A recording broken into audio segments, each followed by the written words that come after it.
Medium size బెండకాయలు cut చేసుకోవాలి. పెరుగు ఒక కప్పులో వేసుకోవాలి. ధనియాల పౌడర్ కొంచెం, జీరా పౌడర్, గరం మసాలా, ఇంగువ, సాల్ట్, హల్దీ కలిపి బాగా మిక్స్ చేయాలి. ఒక ప్యాన్‌లో ఆయిల్ తీసుకోవాలి. జీరా కొంచెం, ఆవాలు కొంచెం, కరివేపాకు కొంచెం బాగా వేయించుకోవాలి. కొంచెం ఉల్లిపాయలు, కొంచెం మిర్చి, ఒక పక్క చింతపండు నానబెట్టుకోవాలి.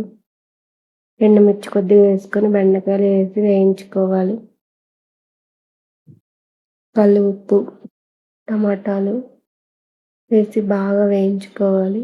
తర్వాత మిక్సర్ అందులో మిక్స్ చేయాలి. కొంచెం కారం,